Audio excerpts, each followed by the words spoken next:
Hey everybody, so I just got out of Five Nights at Freddy's and I just want to start out by saying, good movie. I had a lot of fun, enjoyed it. I was engaged the whole time. I didn't get bored. Well worth the money to go see it and the time I took to go watch it. So I'll say that up front, and that's more that you can say for a lot of things. You may have noticed I don't think I've been to a movie in theater since Oppenheimer, and that's not even because I'm boycotting them or I don't want to go see a movie. It's just everything that's been out has just been complete garbage. It's not even stuff I'll go see just to like unwind on a Friday night and get some movie popcorn. Like, it's so bad I won't even do that. There hasn't even been like shitty horror movies that I can just go and turn my brain off to. But there has been Five Nights at Freddy's. And I gotta say, it's a good movie. It's that weird mixture of kids film and horror movie, wholesomeness and slasher flick, really serious stuff and really lighthearted stuff. I kind of dig it. I had a lot of fun. It was overall, I think, a really solid movie. It's kind of too bad that a lot of the reviews are negative. I think there's a political reason for that, which I'll do a separate video on. But overall, I just thought it was good. It's one of the better movies to come out this year. Now, I went into this not knowing really anything about it. I knew that Five Nights at Freddy's was a game, that it involved, it was like a horror game that involved animatronic like anthropomorphic animals that came to life and killed people. I tried playing it. There's a certain type of game I just find very hard to play, and that's horror games where you don't have weapons and you're just kind of running away or hiding your stuff. I just find it too intense for me. I don't know why. There's something about that sense of helplessness that just is a bit much. That's not to say it's bad or anything. It's just not my thing. So I had played maybe like 10 minutes of it. I didn't really know anything about it. So I went into this movie blind with like no expectations, other than knowing that the guy who like created the franchise is based. So that was a positive right out the bat. So overall, I think the movie was really good. So from my understanding, from what little I've heard, there was minimal CG in it, and most of the stuff involving the puppets or the animatronics was actually practical effects. And it didn't look like CG to me. It looked like you had these animatronic things that came to life and were killing people. And overall, I just think it was cinematographically, from a cinematographic standpoint, I thought it was a pretty good movie. There's a really good use of color, of stuff, like in the shadows. Because this is sort of a kid's movie, the guy thinks he's a genius. They like, there's violence in it, but they try to keep it off screen or in the dark or something like that. And it's kind of limited. It's kind of low key. I think if your kids are like mature enough and they can tolerate a little bit of blood, they might actually enjoy this film. It's a pretty fun movie. It's ultimately pretty wholesome. So what is the plot of Five Nights at Freddy's? So our main character, Michael Schmidt, gets fired from a lot of different jobs because he has severe anger issues. He takes care of a girl named Abby, who I thought was initially his daughter, but she's actually his little sister. I think she's like 12 or something, and he's like in his late 20s. His parents must have had a kid really late. They must have had a really big gap between them. And he is a tortured person because his brother was kidnapped by a pedophile or something like that and taken away when his mother asked him to watch him. And he has this belief that if he can just dream hard enough and sedate himself and do meditation stuff, that he'll be able to remember details that he forgot. That he can remember the face of the guy who kidnapped his brother, that he'll be able to find him and save his brother. And this obsession is kind of ruining his life. So he gets fired from a job for just attacking a random guy when he's a security guard at a mall. And he goes to the job consultants, and they're like, look, we have one job left for you. You have to be a security guard at night at this shitty, rundown, abandoned, I don't know what you call it, kid's place, called Freddy Fazbear's. And you have to go and work there at night. So he goes to work there, and he's a security guard, so he has to stay up all night and make sure that things are going okay. And almost immediately, creepy stuff starts to happen. The puppets are moving around. There's weird noises. There's like supernatural-ish stuff that's going down. It's a strange place. There's this cop who keeps coming by and seems to know a lot about the place. She shows him like the animatronics. She shows him a lot of the kind of behind-the-scenes stuff. There seems to be more to her than what we know. Meanwhile, his relationship with Abby is deteriorating, largely because he has to sleep a lot of the day.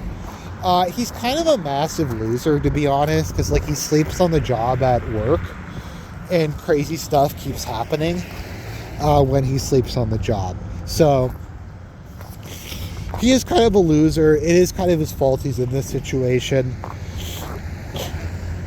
His aunt is trying to screw him over, though, because she's trying to basically get him deemed unfit to be his sister's guardian, so she can take her and then collect the welfare checks from the state. So it's like this conspiracy to get money. And she hires these white trash people to try to screw with him. So she gets the white trash people to go and attack Freddy Fazbear's during the day and make it look like Mike forgot to lock up the door. So it gets attacked. They trash the place even more than it already is. But the animatronics come to life and kill them. They kill them. And so later on, Mike comes back and he brings Abby with him because one of the white trash people who got killed was his daughter's babysitter, who was running a G-Slur op and had just infiltrated into his life. So that happened. Almost immediately, his sister develops a certain kinship with the animatronic creatures. It turns out that she's been having visions for a long time of a group of children who she's been playing with. And pretty early on, we find out that the animatronics are being possessed by the spirits of these dead kids. And there's this creepy-looking rabbit who kind of reminds me a bit of Sonichu, who appears to be kind of the ringleader. So we get some kind of fun scenes where she's playing with Freddy Fazbear and the gang. They make like a fort together with the police lady. Yeah, things are kind of like, they're not going good, but they're kind of going. He is convinced because he starts having like more vivid dreams, and in his dreams they start the ghosts of the kids keep showing up to him, and they keep telling him like, if you give us something, obviously Abby, we will help. We will give you your memories back. We'll let you visit with your brother and your family in your dreams. And he kind of reluctantly, in a moment of weakness, agrees to that. So we have a funny scene where like Freddy Fazbear goes to her house and takes her back to the restaurant. He kills the aunt while he's there. And then there's like a funny scene where they get in a taxi and there's like a black taxi driver. He's like, why do I always get all the weird ones? He's just like, it's a normal thing for just this like massive animatronic bear to get into his truck. The kids try to kill Mike in his dream. He almost dies. The police lady saves him, however. And she reveals the big plot twist that her father is a serial killer who targets children, that he ran Freddy Fazbear's, that he is the guy who is the career consultant who sends security guards there so he can kill them and like make them into animatronics or something, I think is the implication. So he is like a serial killer who kills children. He's brainwashed the kids into thinking that he's their friend, and he uses them as his minions. And his little sister is the next in line. Of course, it also turns out that he was the guy who kidnapped and murdered his brother, so everything kind of comes together. And this is kind of alluded to early on, when the career consultant guy is reading his name and he sees his last name and he smiles. He's like, look, I can take everything from you now. I can take your younger sister and then I can kill you, and then the circle will be complete. So he goes back with the police lady, and he has like a bunch of tasers and stuff like that. And he disables the various things. He saves his sister. But then the serial killer guy comes out in the rabbit outfit, and he's not a like an animatronic. It also turns out that the kids' bodies are stuck within the animatronics, so they're kind of like these weird cyborgs. They're almost like Dragoons or Immortals or Dreadnoughts from like StarCraft or Warhammer, and their like bodies are kept alive by these like demonic engines that allow them to keep functioning after their deaths and trap their spirits. So we have kind of a scene where he tries to get them to kill Mike. They're kicking his ass. His daughter draws a picture showing that the rabbit guy's actually evil and he's the guy who killed them. So they all just attack him.